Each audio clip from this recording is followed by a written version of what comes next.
اللهم صل على محمد وعلى آله وأصحابه وسلم.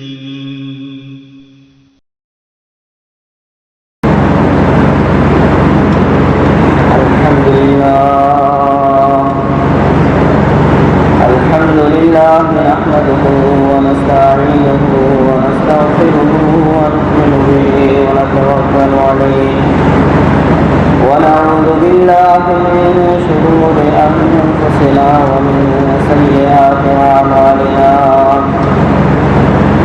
من يهده الله فلا مضل له ومن يضلله فلا هادي له. ونشهد أن لا إله إلا الله وحده لا شريك له. ونشهد أن سيدنا وسندنا ونبينا ومولانا محمدا عبده ورسوله صلى الله تعالى عليه وعلى آله وأصحابه وسلم تسليما كثيرا كثيرا. أما بعد فأعوذ بالله من الشيطان الرجيم. بسم الله الرحمن الرحيم. يا أيها الذين آمنوا كتب عليكم الصيام كما كتب على الذين من قبلكم لعلكم تتقون. وعن أبي هريرة رضي الله تعالى عنه قال قال رسول الله صلى الله عليه وسلم من لم يدع قول الزور والعمل به فليس لله حاجة في أن يدع طعامه وشرابه أو كما قال عليه السلام.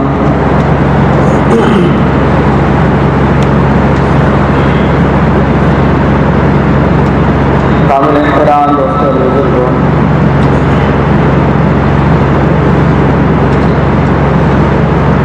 اللہ تعالیٰ کی فضل و کرم سے رمضان کا مبارک مہینہ ہماری زندگی میں ایک بار پھر آیا ہے اور اللہ تعالیٰ نے اپنے فضل سے ہمیں رمضان مبارک پہنچایا ہے. حدیث پاک میں آتا ہے جب رجب کا چاند نظر آتا تھا تو حضور صلی اللہ علیہ وآلہ وسلم دعا فرماتے تھے کہ یا اللہ ہمارے رجب میں برکت عطا فرما اور ہمیں ہمارے رجب اور شعبان میں برکت عطا فرما اور رمضان تک ہمیں پہنچا دے. اللہ والوں کے بارے میں لکھا ہے کہ 6 مہینے پہلے سے رمضان کا انتظار کرتے تھے اور رمضان کی تیاری کرتے تھے اور رمضان کے بعد پھر 6 مہینے تک توبہ و استغفار کرتے تھے کہ رمضان میں جو ہماری عبادتیں ہیں وہ قبول ہوئی یا نہیں.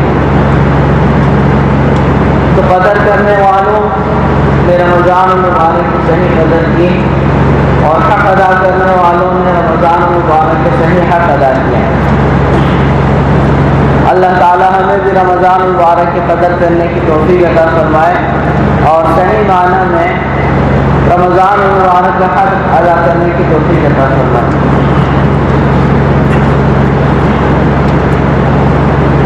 روزہ ایک ایسی عبادت ہے جس کی حکمت خود اللہ تعالیٰ نے قرآن کریم میں بیان فرمائی.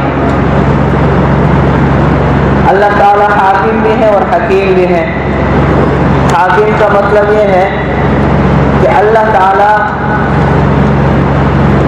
دین کو نافذ کرنے والے ہیں، شریعت کو بنانے والے ہیں، احکامات کو اتارنے والے ہیں، اپنے بندوں زندگی گزارنے کا طریقہ بتلانے والا ہے۔ حاکم ہونے کا مطلب یہ ہے، اور حکیم ہونے کا مطلب یہ ہے کہ اللہ تعالیٰ کے ہر حکم میں لاکھوں کروڑوں حکمتیں ہیں، فائدے ہیں، مصلحتیں ہیں۔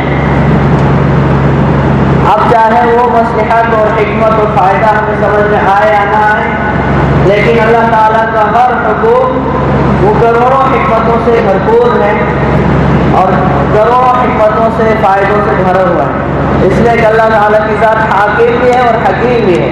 حکیم اس ذات کو کہا جاتا ہے جس کا ہر کام جو ہے حکمت سے بھرا ہوا۔ اب نماز ہے، نماز میں لاکھوں کروڑوں حکمتیں ہیں، زکوٰۃ میں، حج میں، اور حدیثوں میں بہت سی حکمتیں بیان بھی کی گئی ہیں۔ لیکن روزہ ایک ایسا حکم ہے جس کی حکمت خود اللہ تعالیٰ نے قرآن میں بیان فرمائی۔ یا ایھا الذین آمنوا کتب علیکم الصیام کما کتب علی الذین من قبلکم لعلکم تتقون۔ اے ایمان والو، تم پہ روزہ فرض کیا گیا جیسا کہ تم سے پہلے جو مسلمان لوگ گزرے ہیں ان پر فرض کیا گیا تھا۔ لعلکم تتقون، یہ روزہ کیوں فرض کیا گیا؟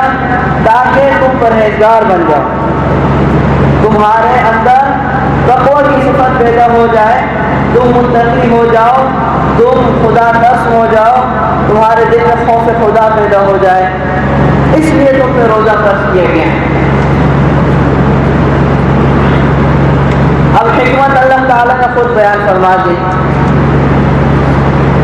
اب یہ تقوی کی صفت روزے سے کب حاصل ہوگی؟ جب ہم روزہ رکھ کر متقی اور پرہیزگار بنیں گے۔ یہ بات سمجھنے کی، روزے تو ہم رکھتے ہیں، الحمدللہ اللہ کے فضل سے کوئی روزہ نہیں چھوڑتے، لیکن تقوی کی صفت ہمیں حاصل کبھی ہوتی کبھی نہیں ہوتی۔ اور تقوی کی ایسی صفت ہے کہ جس شخص کو تقوی کی صفت حاصل ہو گئی، جو شخص متقی و پرہیزگار بن گیا، اس کی دنیا اور آخرت بن گئی۔ یہ قرآن کریم نے خود کہا، وَمَن يَتَّقِ اللَّهَ يَجْعَل لَّهُ مَخْرَجًا وَيَرْزُقْهُ مِنْ حَيْثُ لَا يَحْتَسِبُ۔ جو آدمی تقوی اختیار کرے گا، اللہ تعالیٰ ہر تنگی سے اس کو نکالیں گے اور اس کو ایسی جگہ سے رزق عطا کریں گے جس کے اس کو وہم و گمان بھی نہیں ہوگا۔ وَلَوْ أَنَّ أَهْلَ الْقُرَىٰ آمَنُوا وَاتَّقَوْا لَفَتَحْنَا عَلَيْهِمْ بَرَكَاتٍ مِّنَ السَّمَاءِ وَالْأَرْضِ۔ اگر یہ بستیوں والے، یہ ملکوں والے ایمان اور تقوی والی زندگی اختیار کر لیں تو اللہ تعالیٰ فرماتے ہیں کہ ہم آسمانوں اور زمین کی برکت کے دروازے کھول دیں گے۔ مَنْ عَمِلَ صَالِحًا مِّن ذَكَرٍ أَوْ أُنثَىٰ وَهُوَ مُؤْمِنٌ فَلَنُحْيِيَنَّهُ حَيَاةً طَيِّبَةً۔ جو مسلمان چاہے وہ مرد ہو یا عورت ہو، ایمان اور اعمال صالحہ والی زندگی اختیار کرے گا تو ہم ضرور اس کو چین، سکون، راحت اور اطمینان والی زندگی عطا فرمائیں گے۔ یہ دنیا کا وعدہ ہے۔ وَلَنَجْزِيَنَّهُمْ أَجْرَهُمْ بِأَحْسَنِ مَا كَانُوا يَعْمَلُونَ، اور ان کے اعمال کا بہترین اجر ہم ان کو عطا فرمائیں گے آخرت میں، یعنی جنت کی شکل میں۔ یہ آخرت کا وعدہ ہے۔ اب تقوی اتنی بڑی نعمت ہے کہ دنیا اور آخرت کی تمام نعمتیں اس کی وجہ سے حاصل ہوتی ہیں، اور دنیا اور آخرت کی تمام تکلیفوں سے آدمی بچ جاتا ہے۔ اور یہ تقوی کی نعمت حاصل ہوتی ہے روزے سے۔ خود اللہ تعالیٰ فرماتے ہیں، یا ایھا الذین آمنوا کتب علیکم الصیام کما کتب علی الذین من قبلکم لعلکم تتقون۔ اے ایمان والو، تم پہ روزہ فرض کیا گیا جیسا کہ تم سے پہلے لوگوں پہ فرض کیا گیا تھا، تاکہ تم پرہیزگار بن جاؤ، تاکہ تمہارے اندر تقوی کی صفت پیدا ہو جائے، تاکہ تمہیں تقوی کی نعمت حاصل ہو جائے، تاکہ تمہارے دل میں خوف خدا پیدا ہو جائے، تم ظاہر و باطن میں اللہ تعالیٰ سے ڈرنے والے ہو جاؤ۔ اس لیے روزہ تم پہ فرض کیا گیا ہے۔ اب روزہ کس طریقے سے رکھا جائے کہ یہ نعمت حاصل ہو؟ خود